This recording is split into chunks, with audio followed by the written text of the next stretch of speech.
Hello, everyone. Welcome to the webinar. Hopefully you can hear me. My name is Chris Murray. We're just going to sit tight for a few minutes while other people are joining. So come on in and get situated, and we'll get started in a few minutes.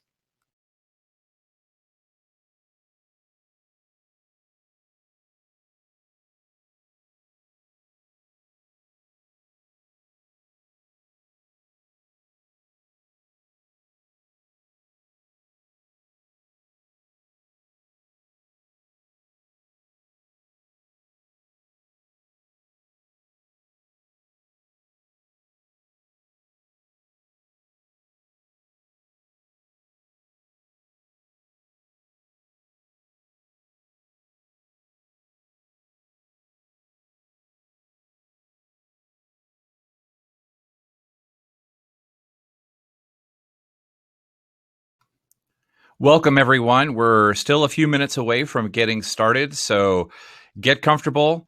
There's going to be a lot of people on this webinar, so the chat is going to be really moving quite quickly. So if you miss something, don't worry. We'll be providing an email link where you can send us follow-up questions throughout the webinar. So if you don't get your questions answered in the chat because it's moving too quickly, that's okay. We'll provide you a way to get in touch with us after the webinar. So stay tuned, and we'll be getting started in about 3 minutes.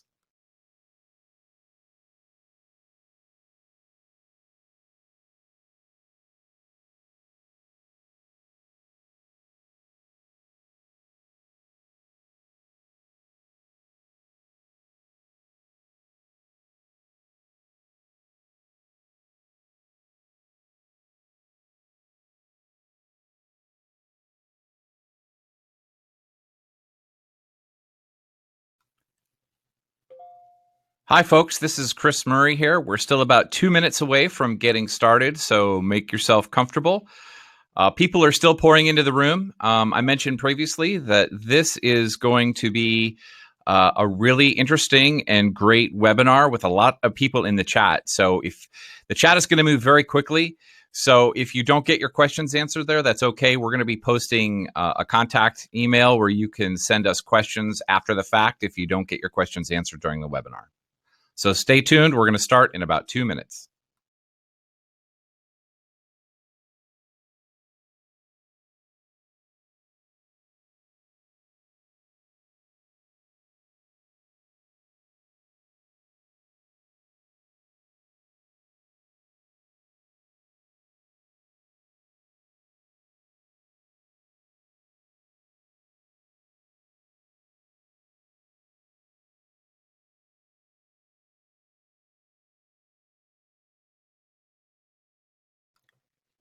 Hello, everyone that's just joined. This is Chris Murray speaking. We're going to be getting started in about 1 minute.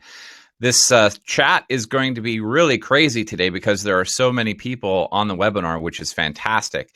We're going to be providing an email address that you can ask questions to us after the webinar. So if you don't get your questions answered during the chat, that's okay. We'll be providing a way to get in touch with us after the webinar. So stay tuned. We're going to start in about 1 minute.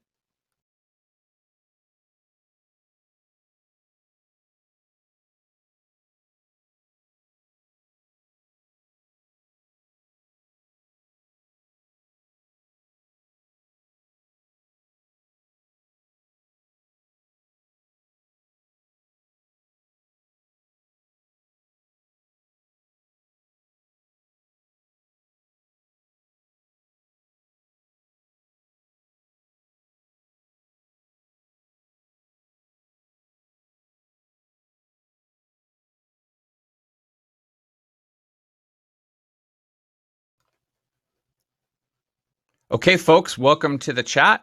Let's go ahead and get this thing started.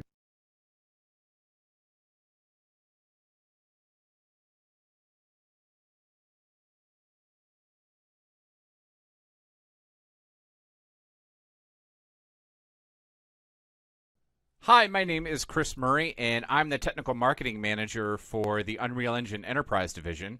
Welcome to this webinar. This is the first in a series of webinars dedicated to the Unreal Engine for architectural design and visualization. The Unreal Engine has been used for almost 20 years to make some of the world's best video games, but don't worry, You don't have to be a game developer to use the Unreal Engine. With the growing importance of real-time, virtual, and augmented reality experiences, the use of the Unreal Engine is on the rise in architecture and product development. In fact, a recent survey conducted by CG Architect identified the Unreal Engine as the fourth most used production renderer for design visualization, and nearly 30% of the respondents said they were experimenting with the Unreal Engine. We recognize this too. That's why Unreal Engine Enterprise exists. We are solely focused on the processes and workflows that are specific to the needs of enterprise customers, whether it's in design visualization, manufacturing, automotive aerospace, or simulation and training. We are here to facilitate and develop workflows and pipelines that allow you to put the Unreal Engine to work for you. Whether you are an architect, designer, visualization specialist, principal, or CAD director, this webinar series will help you and your firm learn about the possibilities real-time workflows bring to the design process and how you can get up and running with the Unreal Engine. This first webinar is an overview focusing on how the Unreal Engine can bring emotion, mood, and atmosphere of offline quality rendering to the real-time, immersive, and interactive experiences of virtual and augmented reality. Today, our guest instructor, Fabrice Borelli, will talk about three things: the advantage of working in real time with the Unreal Engine over traditional offline rendering tools, how interactivity can change the way we approach traditional design and visualization tasks, and how virtual and augmented reality is ushering in a new era of visual communication. And now I'd like to introduce Fabrice Borelli. Fabrice is a well-known architect and visualization specialist. His clients include Google, the International Olympic Committee, Nike, Bentley, and Thomas Heatherwick, just to name a few. Even though Fabrice has been creating offline rendered images for years, he only recently started using the Unreal Engine, producing some amazing results in a short time. He has already been on the journey of exploration and learning that you are embarking on, and now his experience is really invaluable. Before we begin, there's a couple of classroom housekeeping things I'd like to cover so that you can get the most out of this webinar. On the right side of the screen, you have the ability to ask questions and chat both with other people that are attending the webinar and with Fabrice and myself, as we are both live monitoring the webinar. Yes, it's true, we recorded this webinar because we want to make sure that we stay on track and respect your time. But both of us are here and present within the room, and you can ask us questions at any time. Future webinars in this series will be live sessions and more technical in nature. They'll be covering topics from data import to lighting and materials workflows. We have a short survey after the webinar. Your feedback is important to us and will help us guide ourselves as we prepare the next 3 sessions. So without any further delay, let me hand things over to Fabrice and we'll get this thing started. Thanks, Chris. Hi, everybody. So today we're going to talk about this very exciting subject of architectural visualization in Unreal Engine. I'm going to take you through some of the projects I've been working on lately. Some were personal projects and some were collaborations with people from Artefactory in Paris on this lobby scene, for example. We are going to look at a beautiful project by Tadao Ando in Japan called the Church of Light, and look at some lighting examples in there. And then the Glass House by Philip Johnson, looking at some landscape, and a kitchen project, more of an interior design maybe angle here. So just to reiterate what Chris was mentioning in the introduction, we are going to cover these fundamental examples in this first webinar here to really lay a firm understanding of these concepts that we're going to build on later webinars.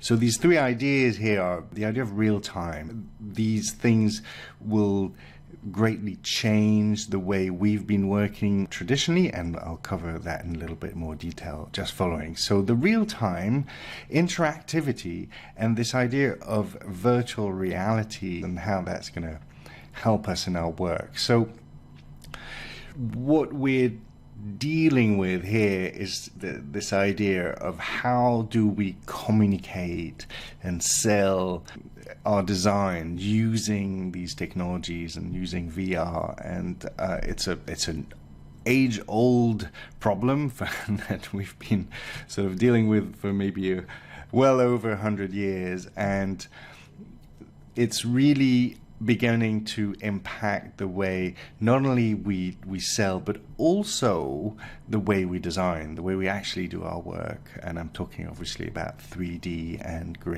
creating images. So where we're coming from really as sort of maybe designers, architects, landscape designers, engineers, or product designers, or any kind of sort of manufactured element of design or product will always come back to the fact that we've got to generate some blueprints to send to production, and that's really what the designer's job consists of we need to make things for real. So this, for example, is a plan which is obviously very dry. It doesn't sort of portray any feeling of or give a sense of what it's like to be there in any way. So there's always this difficulty to engage clients and partners in the vision, in what really we're trying to sell, which is going to be the space in the end, or the object that will become part of people's lives and affect them greatly. So this industry of visualization has been alive and very active over the last 20 or so years. This is how long I've been doing it. Started in 1996, and we've been leveraging the ever-growing power of computers, the amount of memory and processing powers that these things can now handle is absolutely enormous, and also the level of artistry has been developed throughout. Obviously, video games, the movies have reached levels of realism and are now able to portray and to communicate a level of emotion which is unparalleled. Really, the limit of it all is just our imagination. So here we've worked over. We've used these power, and the softwares that have been available to us have been incredible, and the amount of geometry that these things can handle, the amount of realism, and the speed at which all this happens is the beautiful images we see every day are witnesses of that. So what's the problem? If it's all so rosy, well, here is an illustration of the process that we tend to go through when we create 3D visualization. In across industries, we start off with whether it's a 2D or a 3D blueprint, a model which is been sort of done, perhaps roughly, perhaps accurately, and then that kind of tends to go from, for example, AutoCAD to 3ds Max, where we'll do some modeling and organize the model and maybe set up some viewpoints, and then we'll have to give texture and light to this project, and a lot of design, a lot of decisions happen at that stage as well.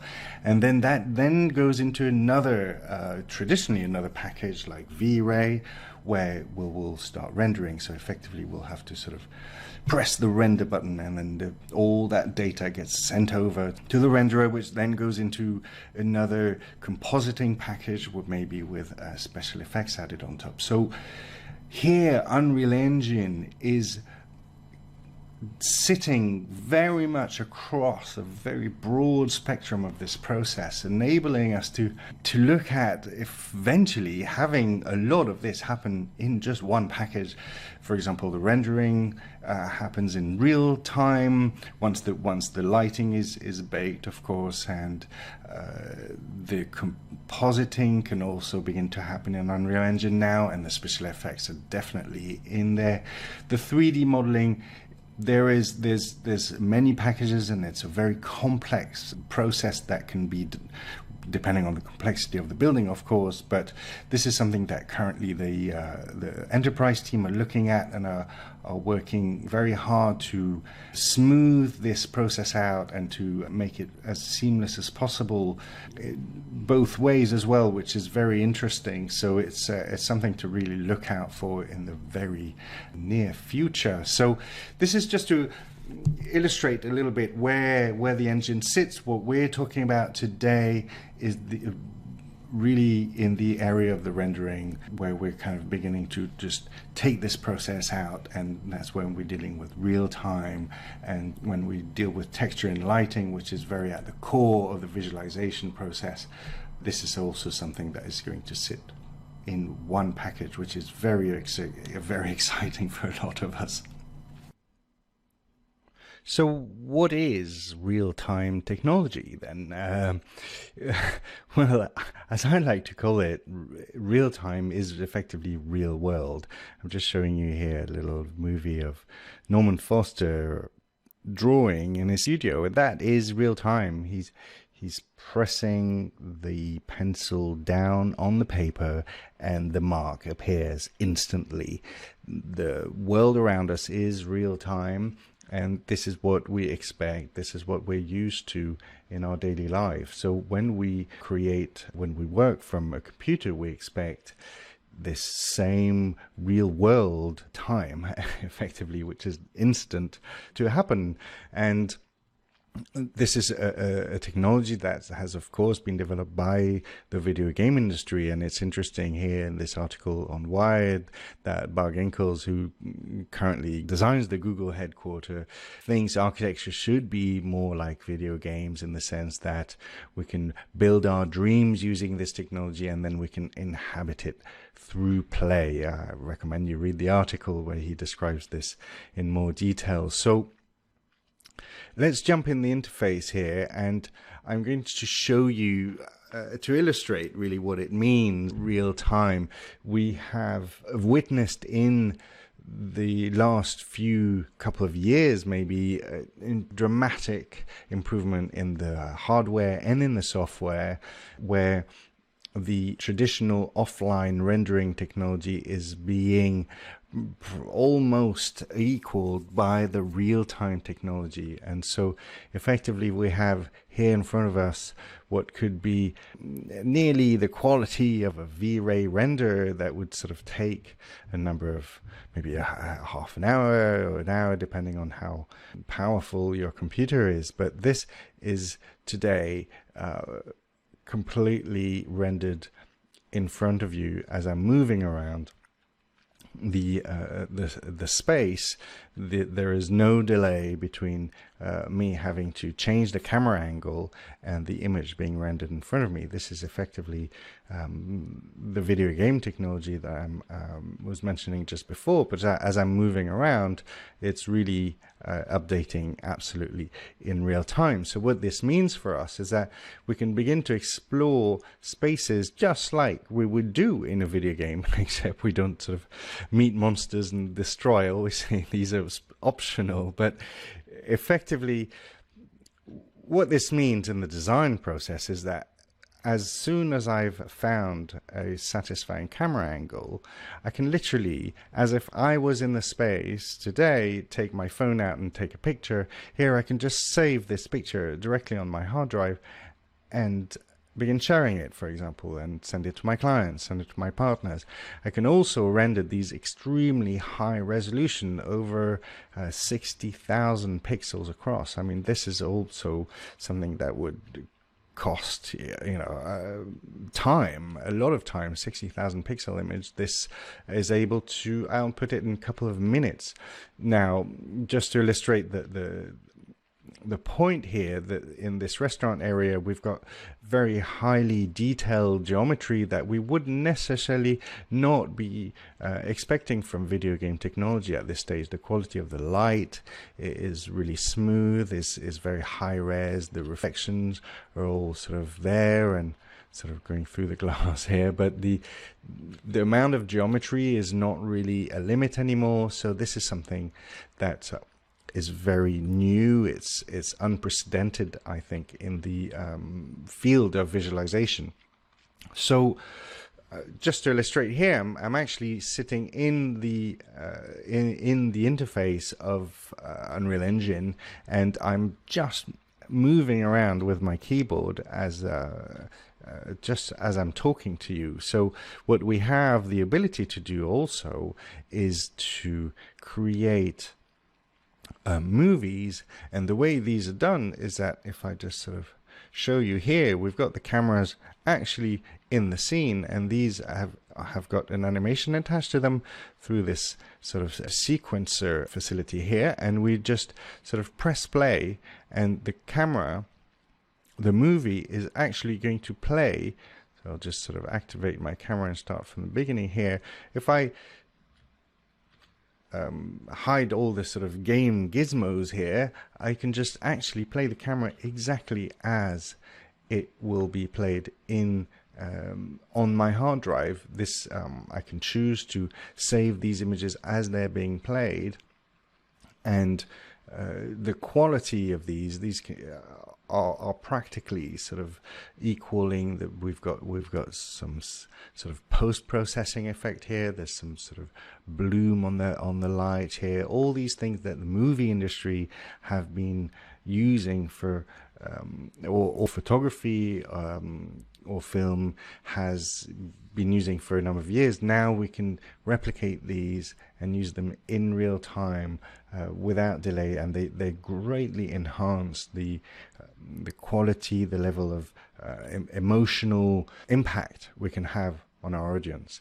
And of course, once I've saved my movie, I can start sharing it, and immediately there's no, if I make a change, I can just sort of make that change and rerun the movie, and 2 minutes later the movie is ready.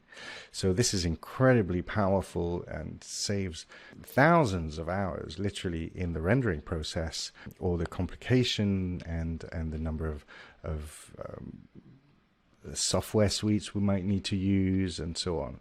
Of course, we can output this movie into another package if we need to, but this is really, I think, the first time we're able to achieve this kind of quality straight out of a package.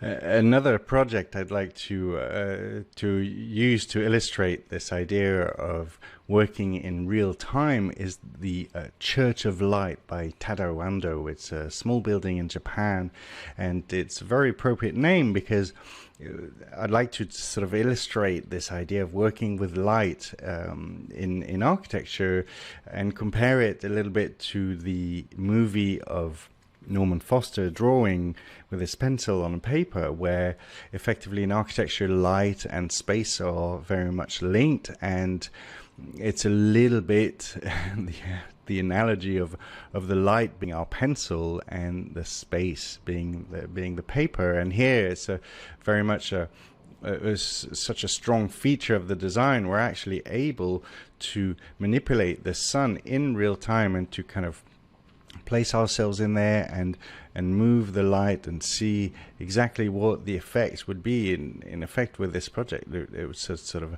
a very great importance, the way the sun is going to hit that wall and create a shadow, and the way that sort of very sort of spiritual space is going to be the theater of light playing with the architecture. There's another side of this project. I'll just sort of take you through quickly the rest of the project. Here we've got this sort of nice outside area with sort of striking architecture and curves, and again Unreal Engine's really able to show us to let us show that in its best effect.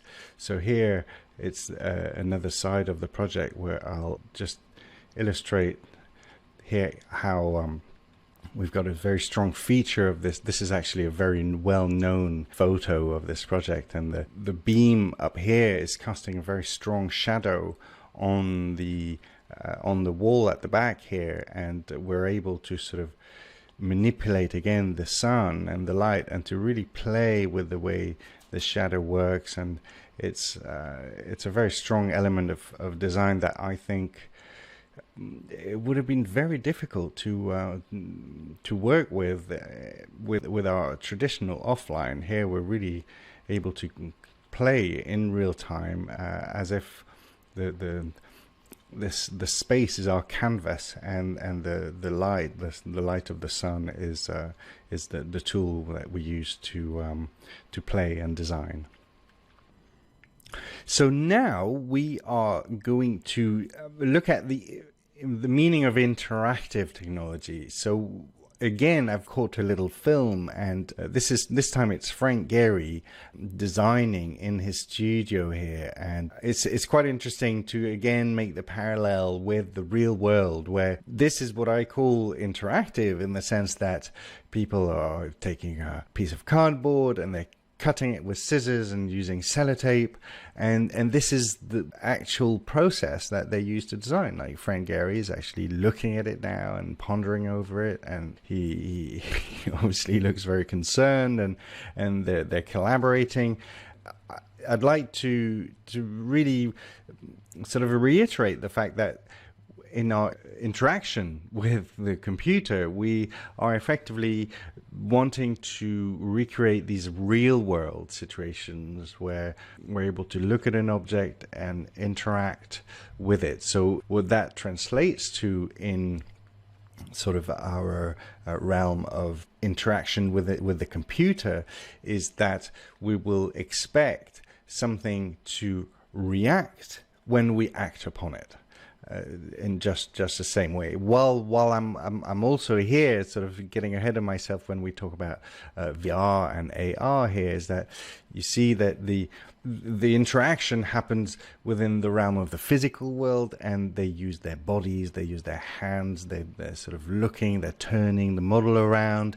Here he's sort of using his hands to sort of place an object, and he doesn't like it and throw it away. I think it's quite fun, and it just seems all completely obvious to us, but it's important to point out within this presentation.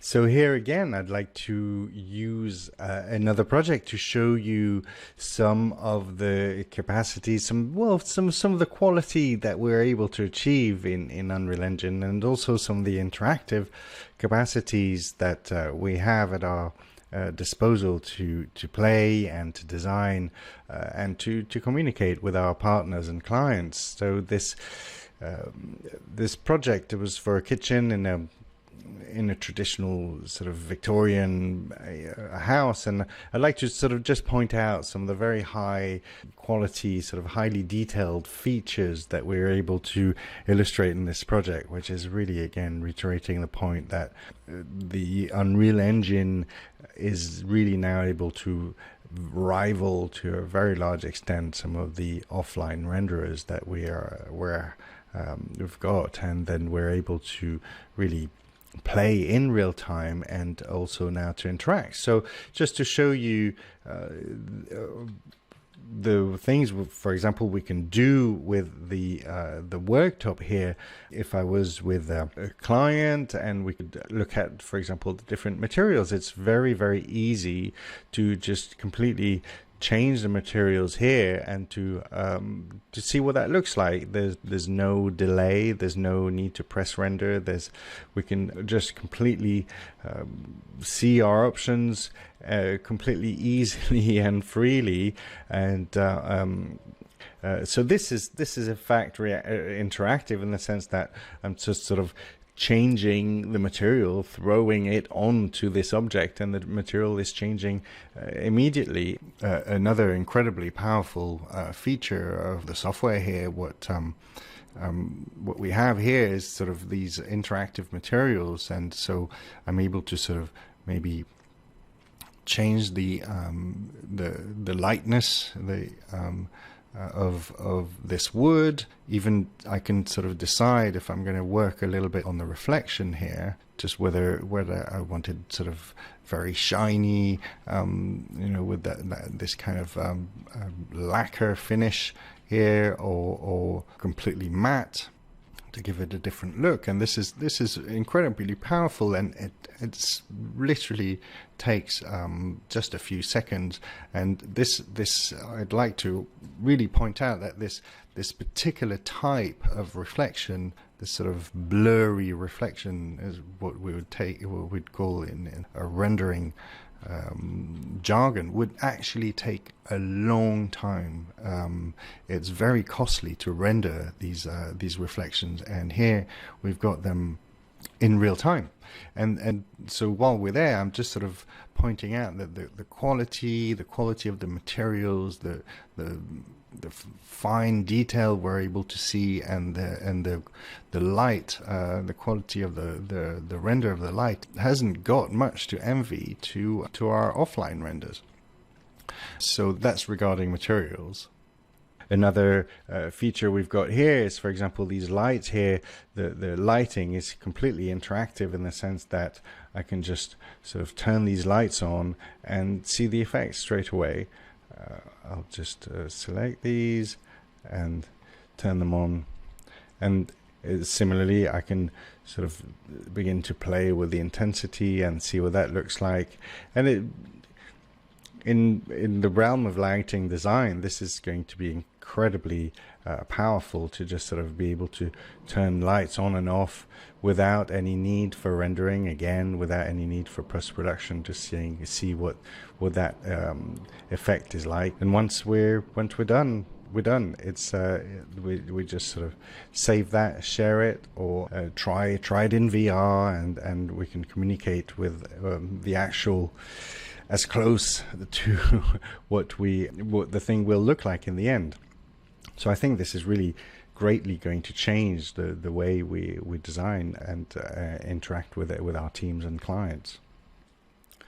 And finally, I'd like to show some other features really touching on the incredible power of the software here. But the interactive feature here is again the idea that we want to try and portray a mood, an atmosphere, a sense of life surrounding our buildings or in our buildings.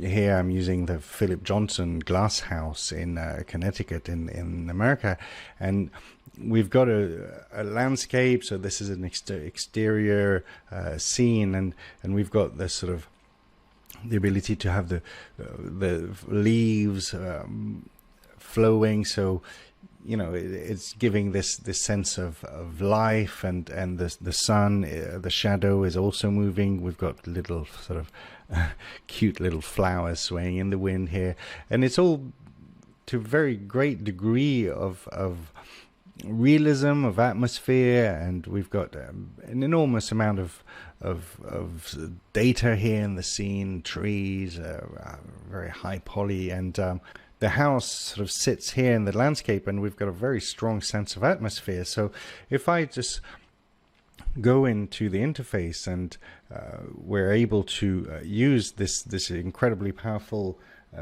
foliage tool, which is going to enable us to just literally paint very much in this sort of interactive manner. So we just sort of take this tool here, and I'm going to just reduce my brush a little bit and just paint some vegetation that I've kind of picked here in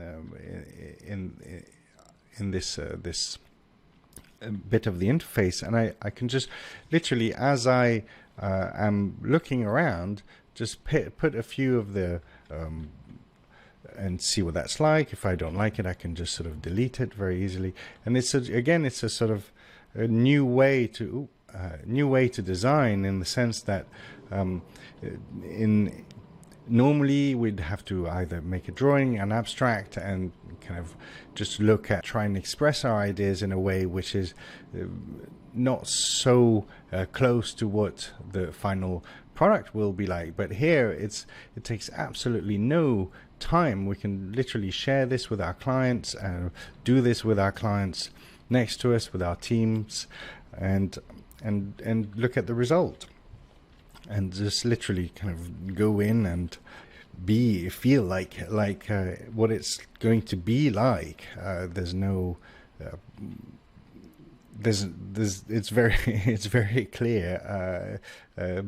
There's no compromise and no risk of misunderstanding when you're literally looking at the environment that we're designing. So this is a very compelling piece, and I'd like to just maybe show as well how we can manipulate the sun here in just similarly that we did to the Church of Light. So I just sort of grab the sun and I'm able to just sort of move the light. So this is really showing the interactivity, maybe sort of to kind of show a different atmosphere and a different time of the day, or just to kind of illustrate what things would be like for ourselves while we're designing and while we're sort of wanting to create a strong sense of place, a strong atmosphere. Here we've also got the sort of the clouds slowly moving in the sky, and it's really giving us a strong sense of place, a strong sense of being there, which is something, again, to reiterate, that I think has been very much missing from the design workflow up until now.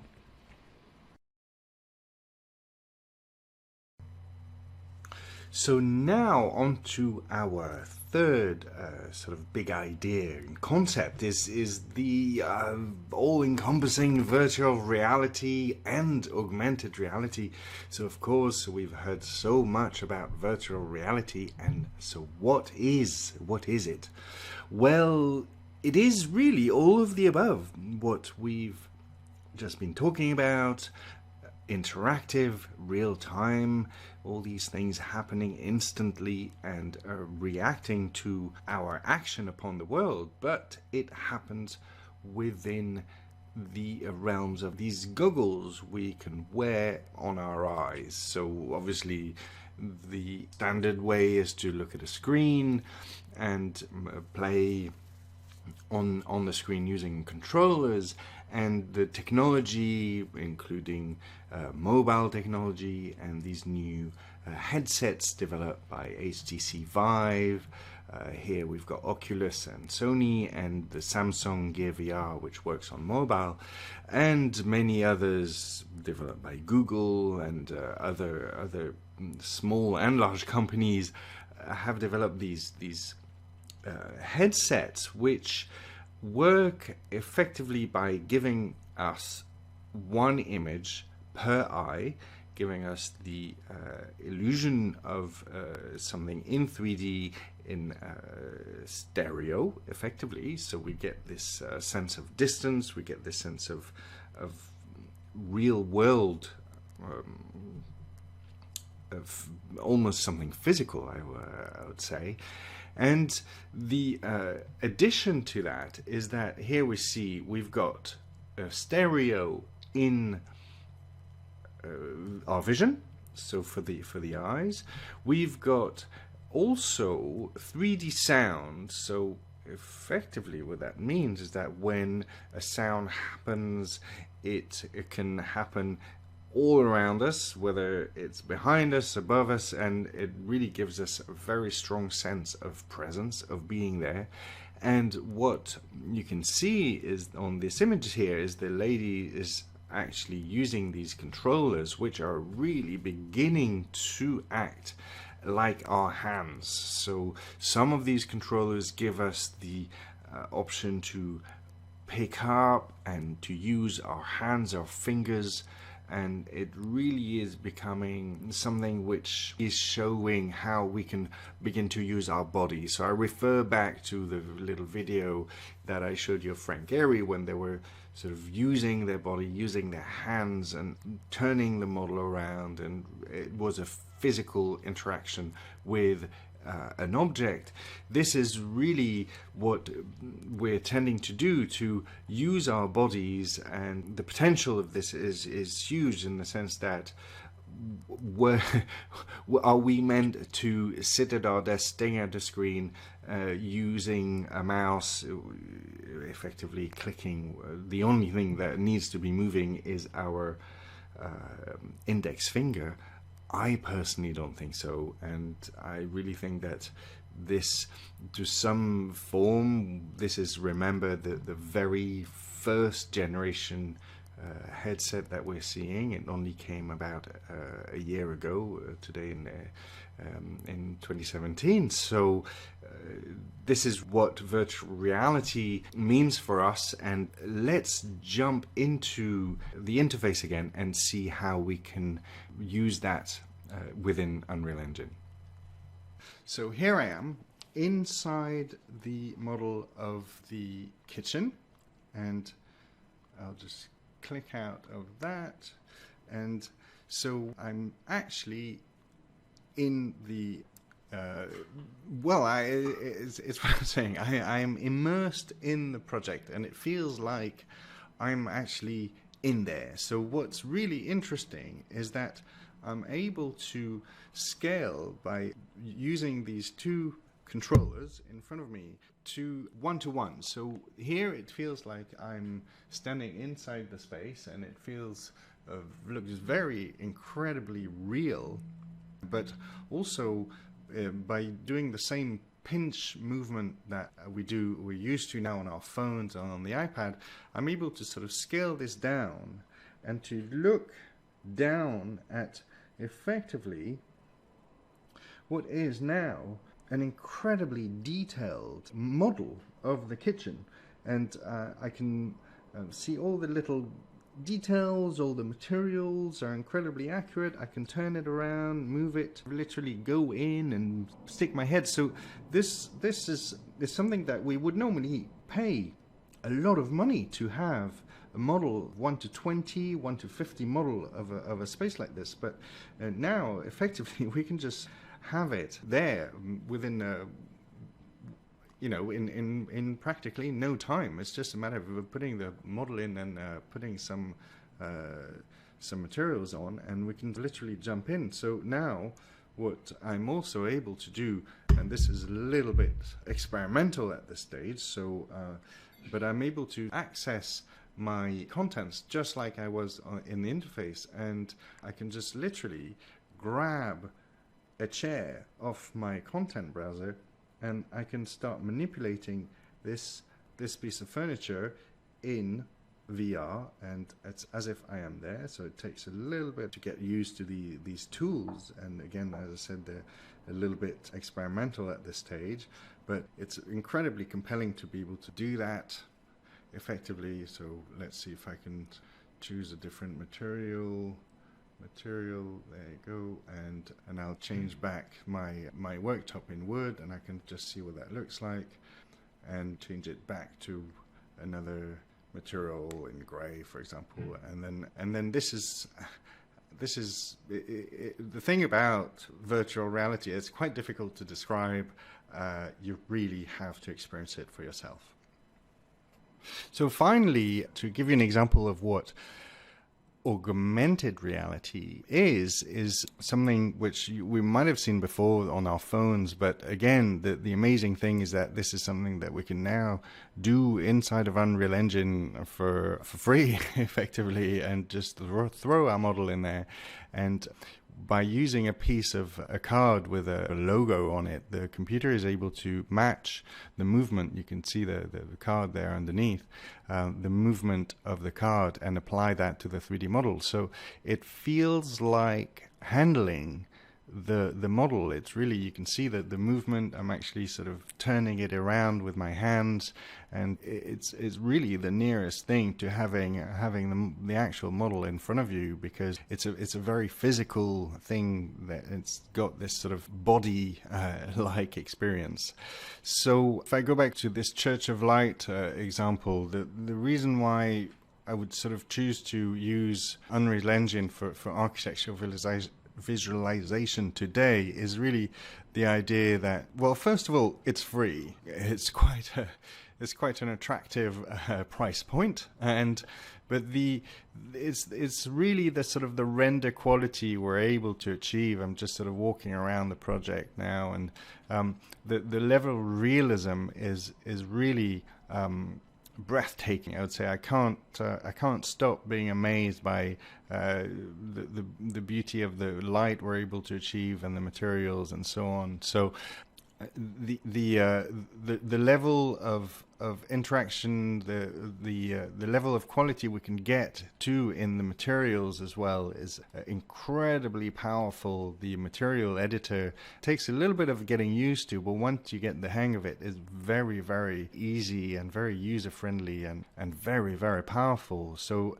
in all, it's different workflow than offline rendering, and it's quite simple once you get the hang of it. And the other thing is that there's a very, very large community of people using it online. There's an amazing amount of YouTube tutorials and on forum, and Epic Games have put together this thing called Answer Hub, which has got the answer to practically every problem you could possibly have. There's a lot of courses that some of which that I provide, and as you've seen, the ability to just jump into VR is very, very easy. You can output your projects to your client and send them at no cost, and to be honest, I think it's really becoming the industry standard. It's the software that a lot of people are using today, so yeah, it's definitely my choice. What's next? I'll hand back to Chris for now, and there you go. Thanks, Fabrice, and thanks to everyone who joined us on our webinar. Hopefully you got some good information and you got some of your questions answered. If not, feel free to reach out to us on the email that's on the screen, and we'll be happy to try and provide you with any information that we can to help you get started doing some great things in Unreal Engine. Also, please keep an eye out for the survey that's going to be coming your way after this webinar. We'd love to hear what you think, and it'll help us craft our upcoming webinars. So I'm going to go ahead and close things out. I'm going to end the session now, and we want to thank you for your time. Have a great day, everyone.